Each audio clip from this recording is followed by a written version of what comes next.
Hey everyone, welcome back to another game review of mine. In a sec.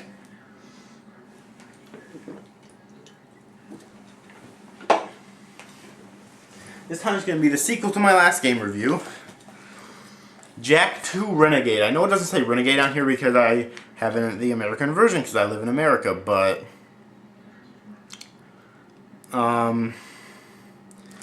yeah, whatever. It's like, I like this name, Jak 2 Renegade, better. Should have been called that everywhere. Anyways, this game was released... Let's see, 2001 was the first game. This game was released, I believe, like 2 years later. In 2003, if I'm not mistaken. But despite that fact, though, it actually takes place like immediately after the first game leaves off.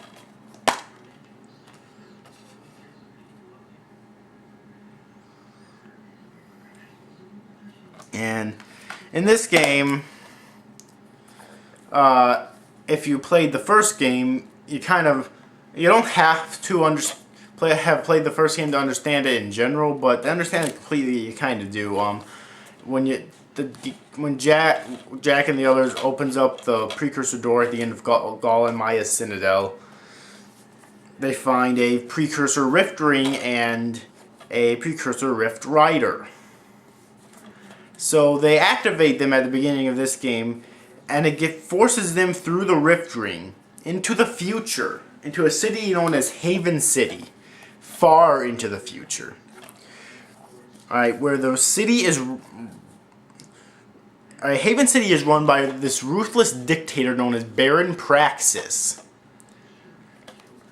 And his guard is known as the Crimson Guard, who wear red suits of armor, and later on also yellow suits of armor, which are even stronger yet. Now, this game takes a drastic turn, as you can probably tell already from the first game. And this game storyline is rather confusing, and so it makes it very difficult to review, even more so than the first game. Basically, the main storyline revolves around Jak as a kid who was sent into the past with a younger Samos so that he could destroy the Metalhead leader. And the Metalheads are basically some of the main enemy, or some of the minor enemies of this game, along with the Crimson Guards. And so, at the beginning of this game, he's taken back there, but he doesn't remember a single thing, though. And he learns throughout this game exactly what it is, and what his destiny is, to destroy the Metalhead leader, and to stay here and to stay in Haven City to protect it, because young Samos and young Jak has to go into the past to Sandover Village so that Jak can become of age and the whole thing can cycle once again. Now, I really can't talk much about the story because it's just really confusing and you have to play it to understand it. Like, I understand the story, but it's hard for me to explain it, especially on a video. So, really, you just have to play it to understand it. This is one of my favorite games of all time. If you go check out my Jack Cooper the Plumber channel, when I did my like a month or two ago, when I did my top 10 favorite video games of all time, this game came at number 2 because I really think it's that incredible.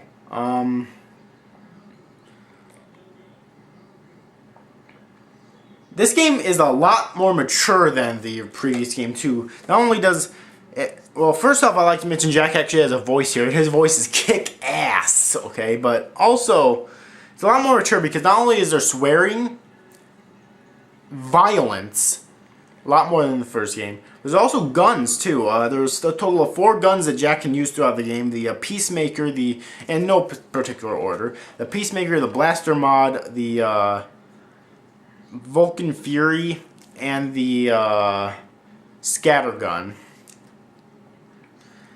Jak's melee controls are pretty much the same though. And there's a whole hordes of new characters in this game. The returning ones are, of course, Jak and Daxter, Samos, and Kira. Those are the returning characters.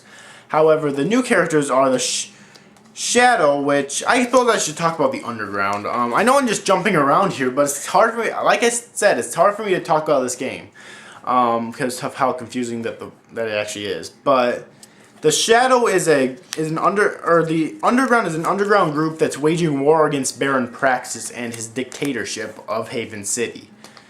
And at the beginning of the game, you break out of prison because you were having dark eco experiments on you. And you join the underground. It takes a while for them to trust you, but eventually they end up really liking you. And that brings me to Dark Jack, which is a new playable aspect of this game. Because of the 2 years of dark eco experiments that the Baron Praxis is doing on you, you can now turn into Dark Jack if you collect dark eco. So yes, you can actually collect dark eco in this game. Really cool. Dark Jack is awesome.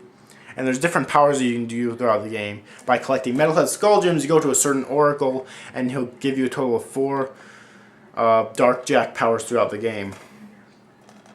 Anyways, back to the characters. The returning ones are Jack, Daxter, Kira, and Samos. But the new ones include the Shadow, who's the leader of the Underground, and he's actually younger Samos. There's Torn, who is pretty high up in the Shadow and used to be a Crimson Guard. There's Ashland, who is commander of certain squads of the Crimson Guard, but is secretly working with Torn and the Underground. There is Errol,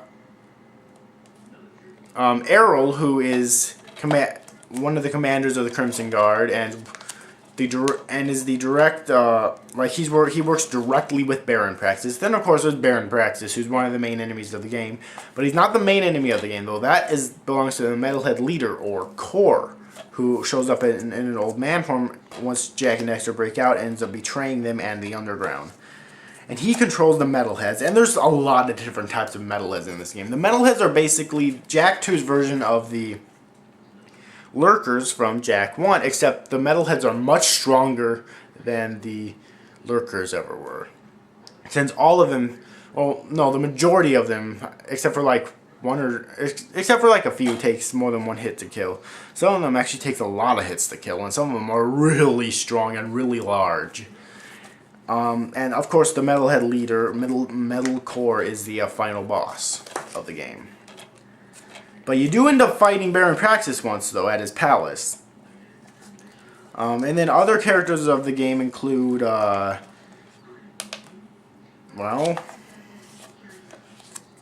there's Sig, who is a bounty hunter for the crime lord crew. The severely obese and overweight crime lord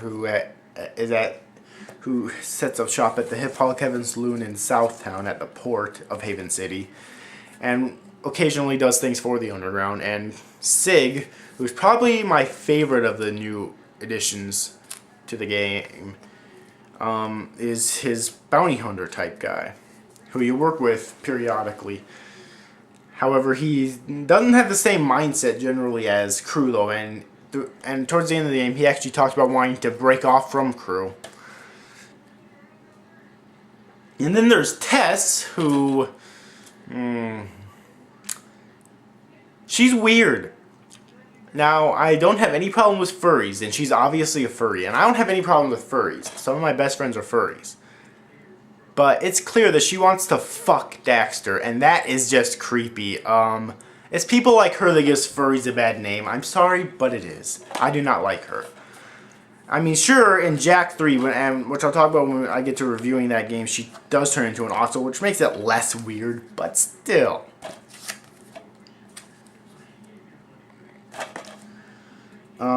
Yeah, now, and there's other cool hardware for Jak in this game. There's the mech suit, which you get to use a couple times in this game, and there's the jet board, which is really cool.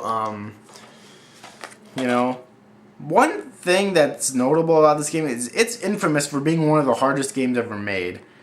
I guess I can kind of see that. Like, when I was a kid, it was really hard for me. Like, it took me fucking forever to beat it. Like 2 or 3, hell, probably even more years than that to beat it. But now, not so much. I mean, I played it so much that beating it's kind of become second nature for me. Or beating the majority of the missions of the game kind of becomes second nature for me now. So there is no power cells in this game. They left the series at this point, but there is precursor orbs. There's like 283 of them, I think, or something like that. And from the pause menu, when you collect precursor orbs, you don't buy the cheats. You automatically unlock them for collecting certain amounts, and you only need 200 for that. I have unlocked all. Excuse me. I have unlocked all of them before. I have not gotten all the precursor orbs. I think I got like 270 or something like that. You can find them periodically throughout the game, or you can do certain challenges device throughout the game to collect them. Or that'll give you a certain number of precursor orbs. It's either finding a gold precursor orb or completing a racing challenge, or the such.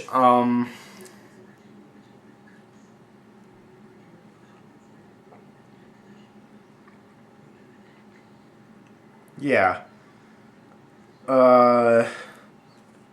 This game is incredible. Like, when a company makes a kiddie game like the first Jak and Daxter game, and then try to go to a mature feel like this, it is extremely difficult to make it work, and it rarely ever works. But Naughty Dog somehow made it work. I don't know how. Alright. And the storyline just gets so much more epic. Like, I am always a fan of time travel storylines if they're done correctly, and this one was done perfectly. The time travel storyline. The storyline is so epic, and